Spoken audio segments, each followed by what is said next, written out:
good morning and welcome to our devotions for Friday in this, the 6th week of Easter.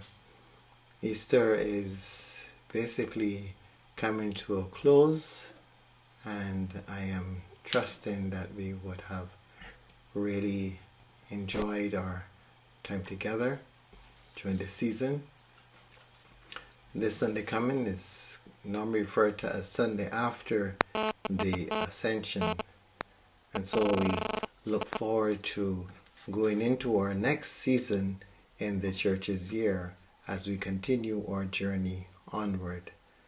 God continues to invite us to draw closer and closer to Him as we use the seasons as the means whereby we are able to come to a deeper and deeper understanding of our journey in this world and what it is that we are here to do, the purpose that we are here to serve.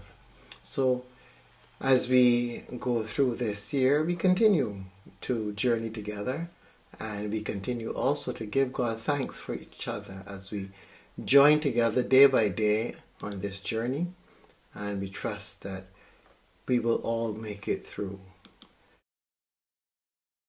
So as we come now into this time, we want to go into our space, our meditative space, and to be able to be thankful at this moment. Thankful for the week past. Thankful for all the blessings that God has bestowed upon us. As we reflect on our theme, do you know what love is? I just want us to sit with this theme this morning and just allow it to rest in our hearts, because I believe that we all know what love really is. But yes, we do compromise because we live in an imperfect world. And because we live in an imperfect world, we oftentimes never get to really fully embrace the fullness of what is possible in this world. But we continue to thrive. And as we thrive, we are blessed at times. And we get a glimpse. We get a glimpse. And that glimpse sometimes is enough. Enough to know what it really is. And that glimpse causes us to keep hoping and keep trusting. Knowing that, yes, it is possible to be love and to be the beloved.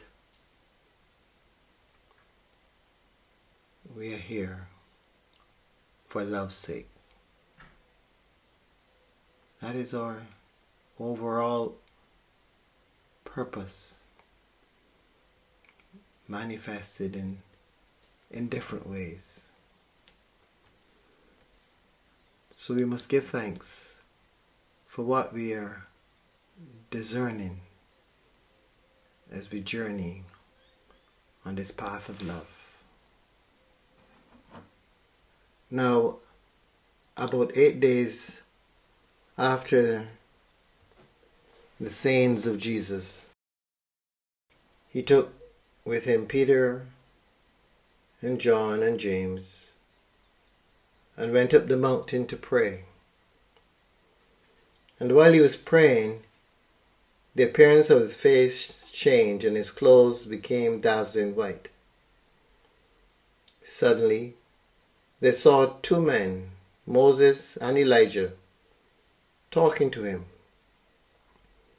They appeared in glory and were speaking of His departure, which He was about to accomplish at Jerusalem. Now Peter and his companions were weighed down with sleep, But since they had stayed awake, they saw his glory and the two men who stood with him. Just as they were leaving him, Peter said to Jesus, Master, it is good for us to be here. Let us make 3 dwellings, one for you, one for Moses, and one for Elijah. Not knowing what he said. While he was saying this, a cloud came and overshadowed them, and they were terrified as they entered the cloud. Then from the cloud came a voice that said, This is my son, my chosen. Listen to him. When the voice had spoken, Jesus was found alone.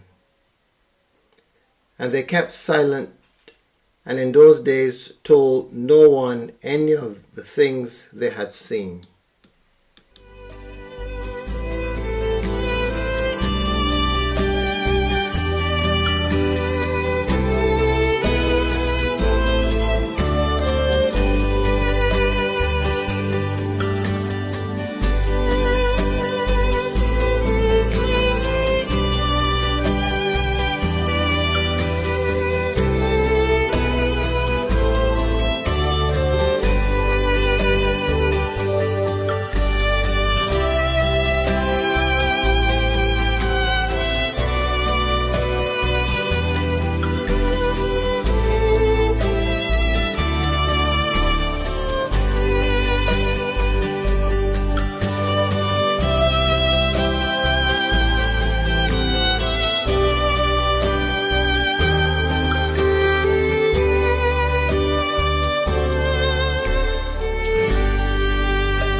So in the passage for this morning, we find ourselves listening to that episode in Jesus' life that we refer to as the Mount of Transfiguration experience, where the disciples are with him and he is transfigured.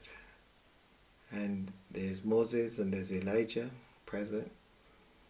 The disciples not fully conscious, kind of sleepyish, but they're able to see something and they're ecstatic by what they have seen. And so they offer to make 3 booths, one for Moses, one for Elijah, and one for Jesus. And they're elated, they say it's good for them to be there.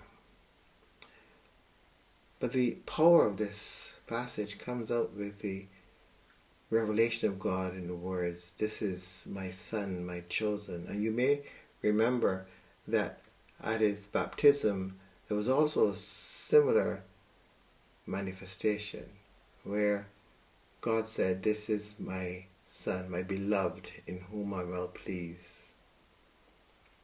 Here we are hearing, "This is my son, my chosen.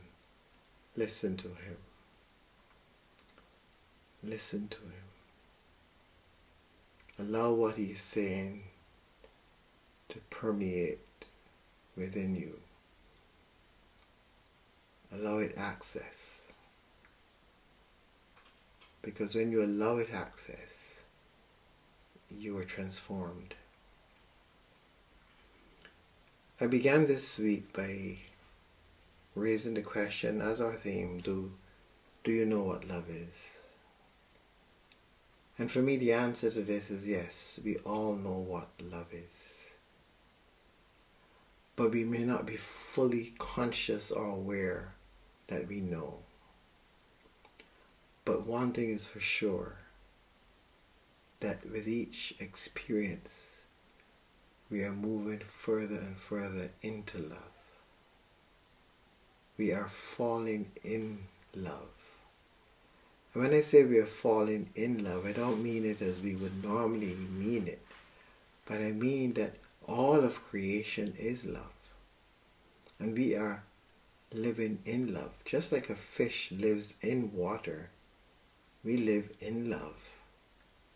And we are given an opportunity, unlike the fish, to perceive ourselves as somewhat separate. So, in order for us to really understand or embrace love, we have to, in a sense, pretend not to be love, not to be love itself, so that we can distinguish between ourselves and love, and so we can experience love. But in reality, there's nothing other than love. I am love, you are love, we're all love. Everything is love because everything is God, everything is of God. Everything has God's energy. It's all energetics. God is in all things and all things are in God. So we know that. So if God is love, then everything is love. So how do we understand love? How do we get to know love? Unless we can in some way become separate from something else. So we can perceive ourselves and we can perceive other. And then somewhere in between there, we learn what love is. And that's what happens to us little by little every single day, every experience. And sometimes we may have some really challenging or terrible experiences. But all these experiences, as terrible as they may be, are all geared for us to know love. To know love. We can discern love. We can understand love, either by experiencing the beauty of it, or we can learn what love is by the experience of its absence. However it goes, in the end, we must learn love because we must know ourselves. We must know who we are. And this journey of ours in this world is a journey of knowing who we are. So, do you know what love is? Little by little, you're getting to know it. It's a process. It's a beautiful process. Tough at times, but ultimately beautiful. And so we must, as we seek to discern what this love is, we must remember that we're not alone. We are not alone. And oftentimes, to really feel it and know it, it requires us to be vulnerable, to be open, to soften the heart,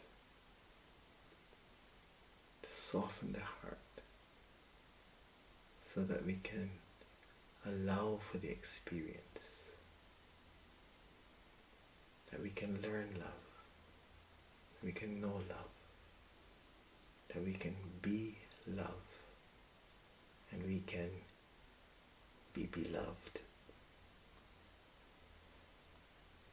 The week is ended. I am so thankful for your presence. This has been truly a joyous time for me to share with you. And I trust that as we go into this new week, that we will continue our journey together. We continue to really understand and seek to understand this journey. It's a long journey. It's full of many great things. But remember, we are not alone on this journey. We are here together, and together we will make it home.